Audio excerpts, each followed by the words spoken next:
In the wake of growing tensions and concerns following the violence that erupted from the nationwide protests across the country on August 1, 2024, key security agencies have stressed the need for a whole-of-society approach in nipping the situation to the bud, while promising to respect and uphold the fundamental human rights of all citizens.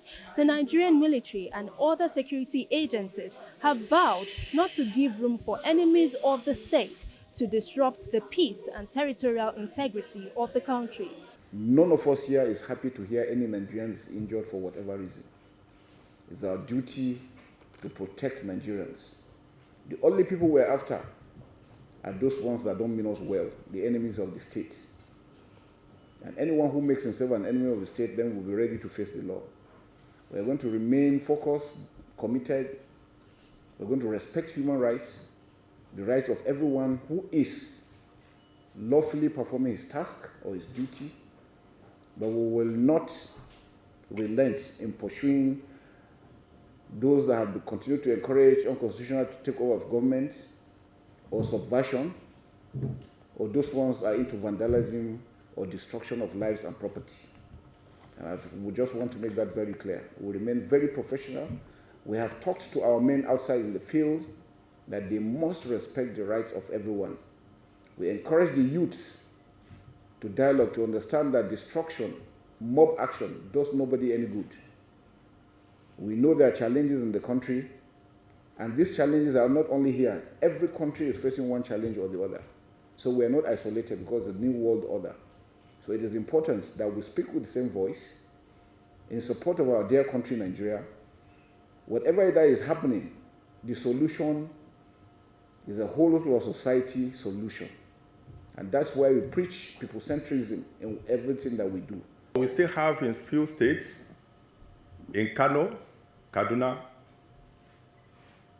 Katsina, and Bauchi State, group of people who started campaign, subversive campaign, waving flags of other countries and openly calling for military takeover of government. This is not a protest, but an offense of treason. The Nigerian police has arrested a number of them, and they will be dealt with accordingly. They will be given appropriate charges.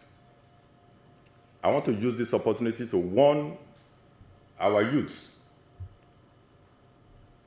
to desist from accepting foreign flags from agents of destabilization. It is very, very implicating for them to be seen with flags of other countries while on protest. We have also made some arrests, especially those who are trying to attack or who have attacked critical national assets of government and infrastructure. And we have seen that really there's no, if you trace the history of protests in the country, you will have seen that there's no protest that has been done successfully, without some form of violence or the other. And this one is really not a protest. From what we have seen, there are reports and there are agitations of a regime change, and that is treasonable in nature. And so let me say that we are going to work very closely together to sustain and even go on above the present situation of the form of operation that security agencies are doing. From the core, we are ready. We are championing the cause of peace, trying to, educate Nigerians that there's no need for this protest, and that if you want to do protest, you do protest without violence. The ongoing protests have been premised on a number of themes, and one of them is end hunger. So part of the protest has addressed the issue of food inflation in our markets, food security in the long run. And I'd like to let Nigerians know that there has been a lot that is going on to address these issues that are related to ameliorate this situation through a mixture of fiscal policies of government and a number of strategic interventions from ministries, departments, and agencies of government. One of the things that I recall is the intervention through the distribution of strategic food items, which was released from the National Grain Reserves about a month ago. This was released to all states of the Federation. We also recall that a number of the food items that are consumed in Nigeria are imported. A better part of the components are imported, and importation are not done off the shelf. They take some time before they are done. So one of the things that the president has done is to reduce to cushion the effects of the cost inflation by suspending customs duties and taxes on imported food items for a period of time. We believe that when this is implemented, it will help to bring down the prices of food items in the market. We want to join goodwill Nigerians, persons of patriotic disposition, to say you cannot destroy your nation and still want to have it. You cannot, by any stroke of any imagination, be in the forefront of destroying your nation. The places that we desire to go to live in, they are who they are because they obey laws, because they love their nations. People protest, but protest can also be of significant good if people adhere to the rules of engagement. In situations where protesters destroy public infrastructure, PIFA, loot, and undermine public peace, that definitely will not be tolerated.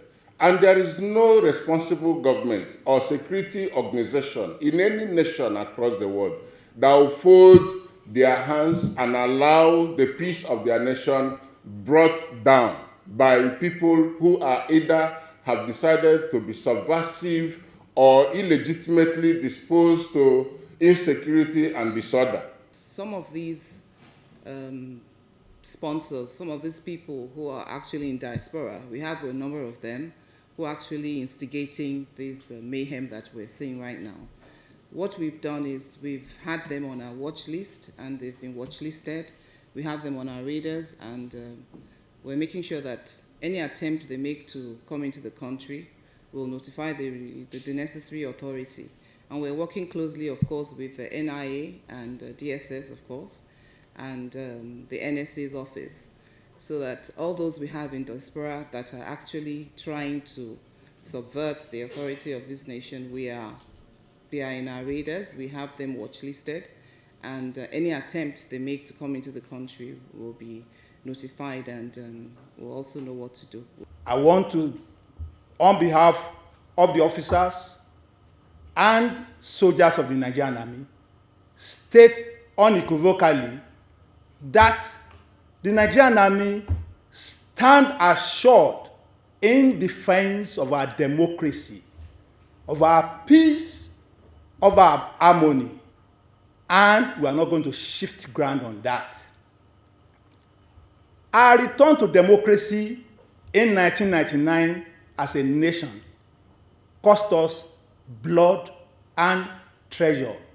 So my appeal to youth is that what we have witnessed in the past 5 days is an investment, needless investment of blood, of treasure, calling for an unconstitutional change of government. The Nigerian Army will not sit by and watch the nation slide into anarchy. So let us go back, desist from this protest, desist from perpetrating violence and disorder and chaos. Let us go back and give this a chance and allow the federal government to implement the policies that will eventually address all these grievances and complaints. The armed forces and other security agencies will not sit back and allow hoodlums and criminals to take the law into their hands and oppress other peace-loving and law-abiding Nigerians. We have been working assiduously towards addressing the issue of insecurity in our maritime environment, and this has so far been paying yielding positive results, leading to the increase in our oil production, which is the mainstay of our economy. We also understand the enormous pains faced by Nigerians, because we're also Nigerians. But we understand that this cannot be addressed through violence, and that the only way to do is for all hands to be on deck positively towards changing this narrative. From the Defense Headquarters, I am Gloria Atta, reporting for Clever News.